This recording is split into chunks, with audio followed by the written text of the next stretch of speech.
Salut, c'est Florent, on est sur le podcast Pilote ta vie. C'est la séquence numéro 30 et aujourd'hui on va parler d'un nouveau sujet sur plusieurs podcasts. On va parler des métaprogrammes. Les métaprogrammes, donc c'est un terme qui vient de la PNL. En gros, pour faire simple, parce que c'est quelque chose qui est un peu technique, on voit ça souvent dans une formation de maître praticien PNL, donc dans vraiment le dernier niveau de formation en PNL. En fait, un métaprogramme, c'est quoi? On pourrait dire que c'est une sorte de filtre au travers duquel on va percevoir les informations, on va percevoir la réalité. C'est aussi une manière de traiter les informations.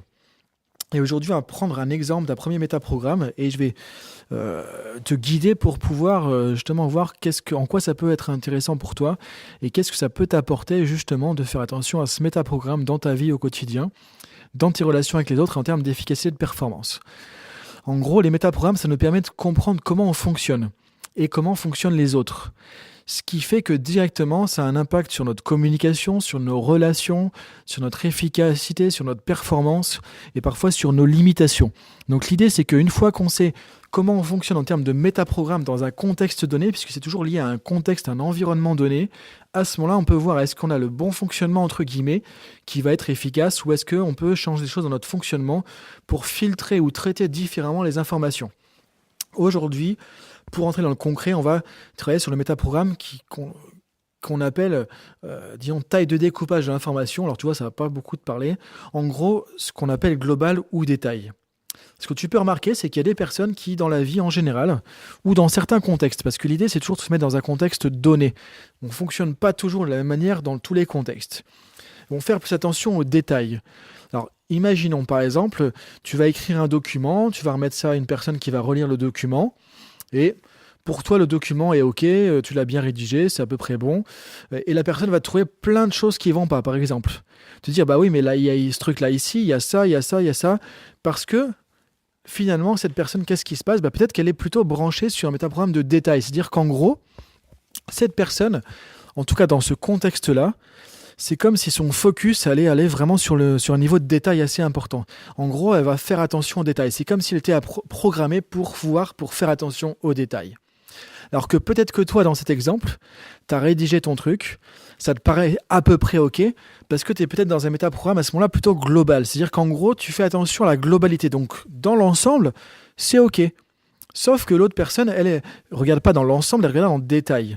Ça peut être par exemple, tu rentres dans une pièce, tu viens de ranger la pièce, tu dis bon, c'est à peu près OK, et quelqu'un va rentrer, va dire ah oui mais là il y a ça, il y a ça, il y a ça, parce que la personne pareil elle voit les détails. Donc en fait il y a des moments où on va être vraiment branché sur le détail, on va être vraiment attentionné aux moindres détails, on va faire attention à ça comme si on était programmé pour faire gaffe aux petits trucs, aux petits détails.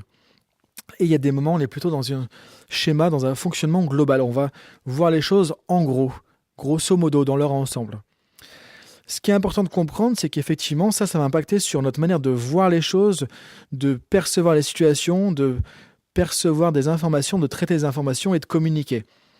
Par exemple, ce qui peut se passer, c'est, imaginons, moi je suis manager et je fonctionne, ou chef de projet, j'ai plutôt un côté assez global. Et j'ai un collaborateur qui plutôt est vraiment très très détail. Et moi je lui demande comment s'est passé l'entretien chez le client justement. Et il va m'en parler pendant 25 minutes, il va me donner plein de détails, plein d'informations, etc. Bah, qu'est-ce qui va se passer?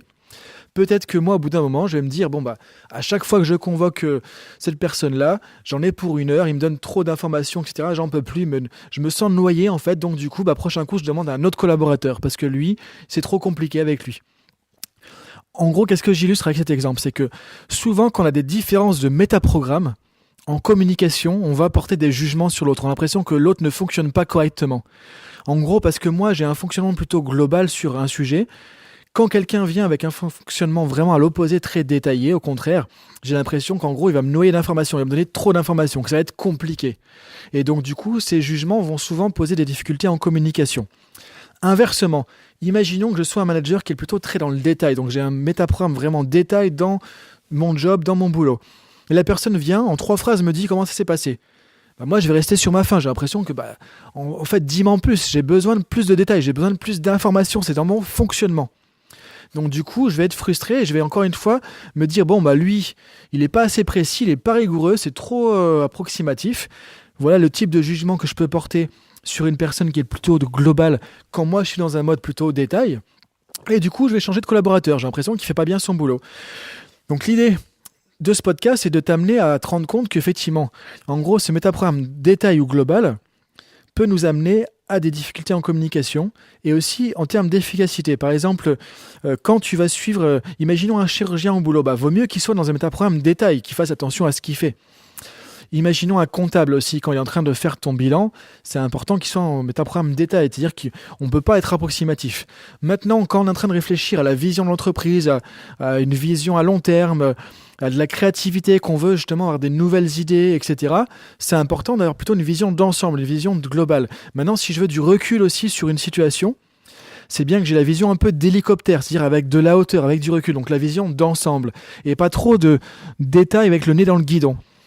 Donc l'idée aussi de savoir ça, c'est de se dire, à un moment donné, dans tel contexte, professionnel ou personnel, est-ce que c'est plus efficace pour moi d'être en mode détail ou d'être en mode global ?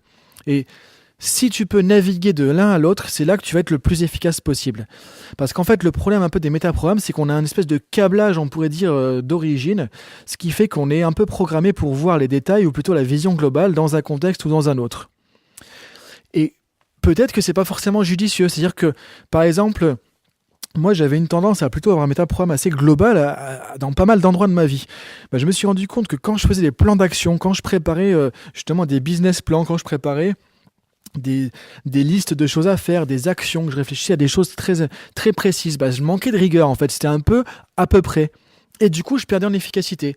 Et quand j'ai découvert les métaprogrammes, je me suis rendu compte que j'étais trop en mode global. Donc ça, j'avais la vision d'ensemble, mais il me manquait des choses en termes d'efficacité parce qu'il me manquait des détails. Donc du coup, en changeant un peu mon fusil d'épaule, entre guillemets, en me disant maintenant je me force à mettre du détail, parce que le détail c'est important, parce que ça compte, ça m'a permis de gagner en efficacité dans ce contexte-là. Donc l'idée des métaprogrammes, c'est de comprendre en gros où est-ce qu'on se situe à peu près dans un contexte donné. Parce que ça va impacter sur notre fonctionnement, notre efficacité, notre communication. Ça va impacter aussi sur comment on va percevoir les autres, comment on va communiquer avec les autres. Ce qui est intéressant aussi, c'est de voir comment les personnes que je côtoie régulièrement fonctionnent. De savoir que mon manager, par exemple, il a plutôt un côté global, que tel collaborateur il a plutôt un côté détail, etc. Ça, c'est intéressant de le savoir parce que du coup, plutôt que de juger la personne en disant « bah oui, mais lui, c'est approximatif, c'est n'importe quoi parce qu'il est plutôt global », je vais me rendre compte que voilà, c'est son fonctionnement. Donc je ne m'attends pas à des détails de sa part parce que je sais que lui, il a plutôt une vision d'ensemble. À la rigueur, je vais le convoquer, je vais plutôt parler de la vision d'ensemble. Et je vais demander peut-être à un autre collaborateur les détails. Parce que du coup, chacun sera dans son bon fonctionnement, entre guillemets. Donc les métaprogrammes, c'est aussi avoir la bonne personne à la bonne place en fonction de l'activité qu'on veut faire. Donc ce que je t'invite à faire maintenant, c'est à regarder du coup par rapport à des contextes, ça peut être personnel, professionnel, etc. Tu vois, par exemple dans tes relations, dans ton couple, au travail, dans tel type d'activité, de tâches. Est-ce que tu fonctionnes plutôt en mode détail ou en mode global ? Et est-ce que les personnes qui te côtoient, qui t'entourent, à qui tu collabores, à qui tu travailles, sont plutôt en mode global ou détail ? Et de voir, au vu de ça, justement, quels sont les problèmes que vous rencontrez habituellement ?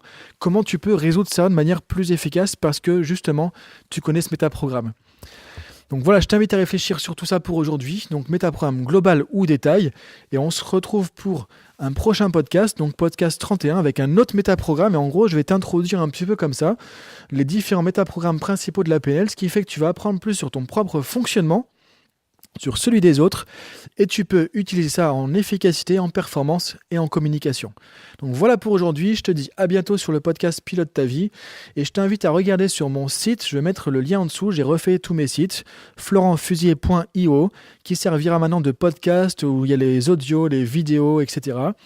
Et je t'invite aussi à t'abonner sur ma chaîne YouTube pour pouvoir obtenir les vidéos, parce que tu vas pouvoir voir maintenant que chaque semaine, il y a donc des vidéos le lundi, le jeudi et même d'autres jours, donc des vidéos sur l'efficacité professionnelle, personnelle, le développement personnel, le coaching, la PNL, la forme aussi, le fait d'être en bonne santé, en forme, etc. Donc il y a pas mal de choses que je suis en train de concrétiser, que j'avais mis un peu en stand-by depuis quelques temps, qui étaient en train de se lancer.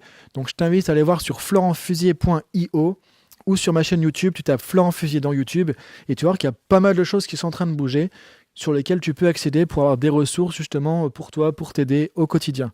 Donc je te dis à bientôt pour le prochain podcast. Salut!